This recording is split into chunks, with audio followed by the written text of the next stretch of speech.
নমস্কার বন্ধুরা, আমি সোমনাথ। আপনারা দেখছেন অ্যাকোয়া লাইট প্লাস চ্যানেল। তো আপনাদের এই চ্যানেলে সবাইকে জানাই সুস্বাগত ও বুক ভরা ভালোবাসা। আশা করব আপনারা এই পুরো ভিডিওটা দেখবেন। আজকে টপিক হচ্ছে পুলি লোজ। হ্যাঁ বন্ধুরা, লোজ সম্পর্কে আমি ইউটিউবে আমি নিজে সার্চ করে দেখেছি, খুব কম পরিমাণ ভিডিও আছে। তো বাংলায় ভাষাতে ইউটিউবে যে আমি যে ডিটেলসে বলি, সমপরিমাণ ভিডিও খুবই কম।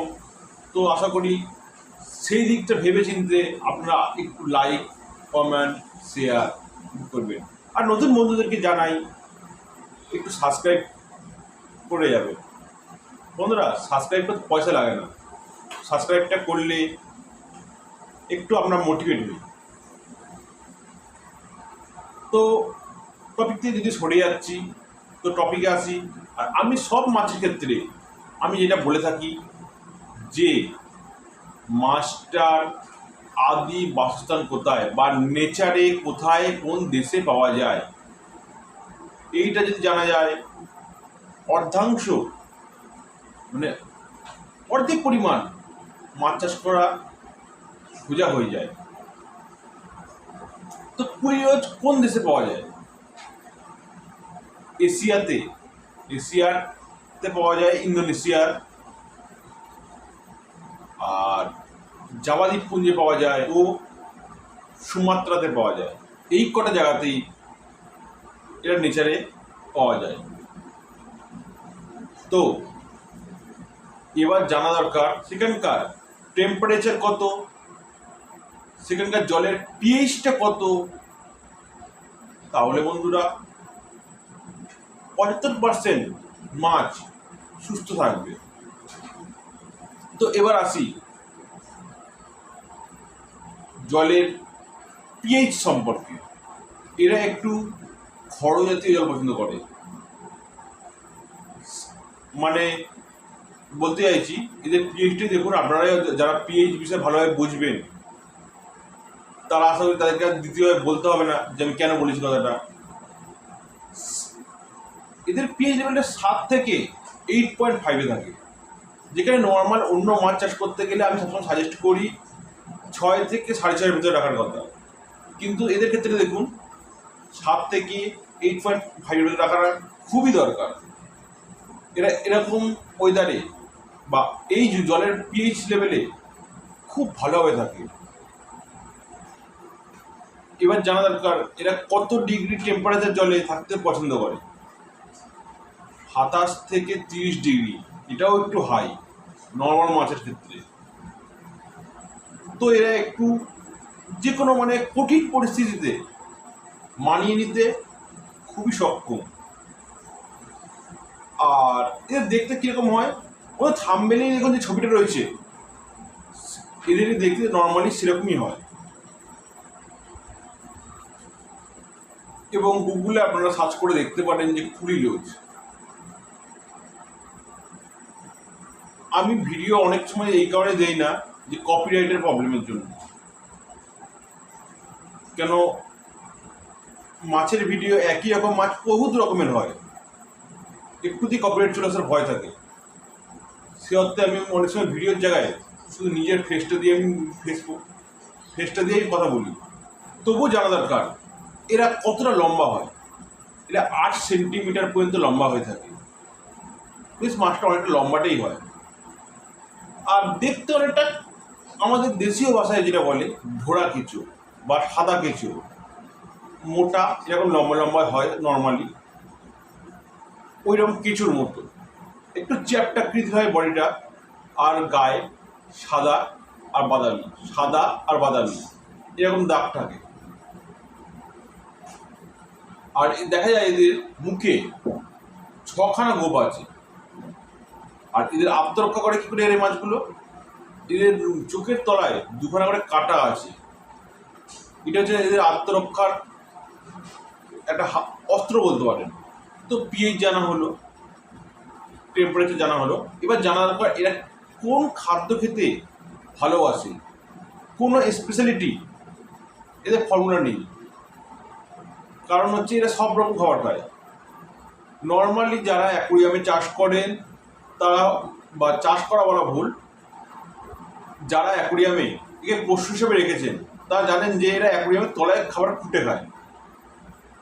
অন্য মাছ যে খাবারগুলো খেয়ে ফেলে দেয় এরা সেই খাবারই খায় নর্মালি দেখা গেছে। আর অন্য মাছ বলতে এখানে ওই সব রকম প্রকারের মাছ বলতে চাইছি, মানে এর সাথে কোনো শত্রুতা নেই।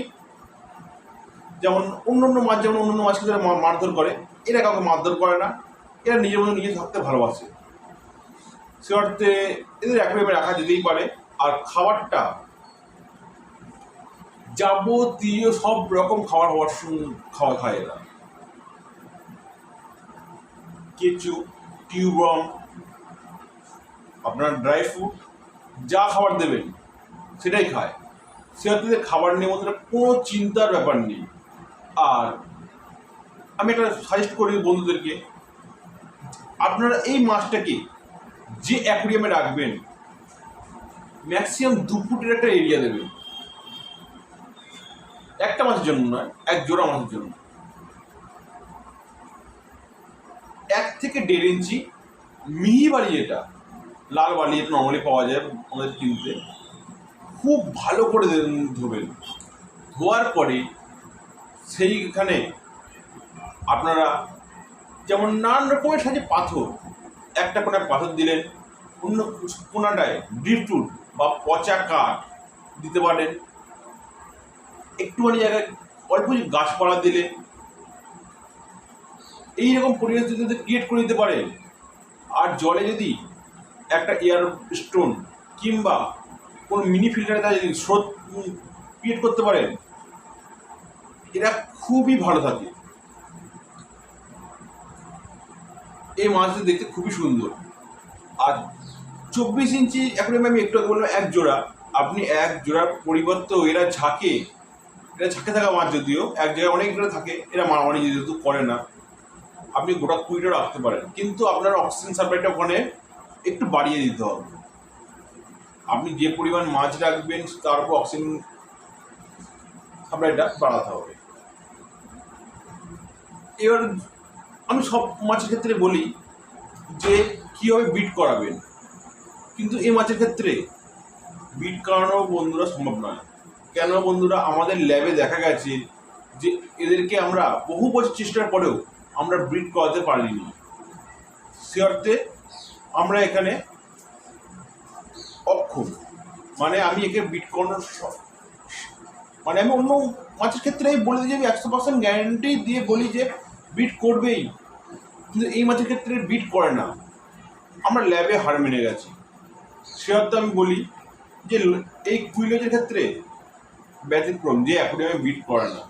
তাছাড়াও এদের মেল ফিমেল চেনা খুবই কষ্টকর। এই কারণে বলছি, আমাদের ল্যাবে যেটাকে আমরা ফিমেল ভেবেছি, হয়তো সেটা পরে মেল বেরিয়ে গেছে।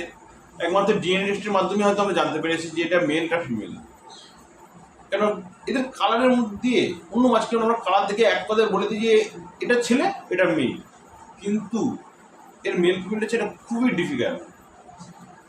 হয়তো অনেকে নেটে বলে যে এইভাবে বলে দিচ্ছে, কিন্তু বন্ধুরা আমাদের ল্যাবে একজন দুজন নয়, বহুজন বহু রকম টেকনিক চেষ্টা করেছে, কিন্তু সেখানে সম্ভব হয়নি। তো বন্ধুরা, আমি মাঝে বিষয়ে একটি কথা বলবো, এই মাছ সব রকম মাছের সাথে রাখতে পারবেন আর ভালোভাবেই থাকবে। তো বন্ধুরা নমস্কার, এখানে আমার ভিডিও আজ শেষ করছি। আপনারা যেমন বুক ভরা ভালোবাসা দিয়েছেন, এরকম একটু দেবেন, লাইক করবেন, সাবস্ক্রাইব করবেন, শেয়ার করবেন। Tata, good bye.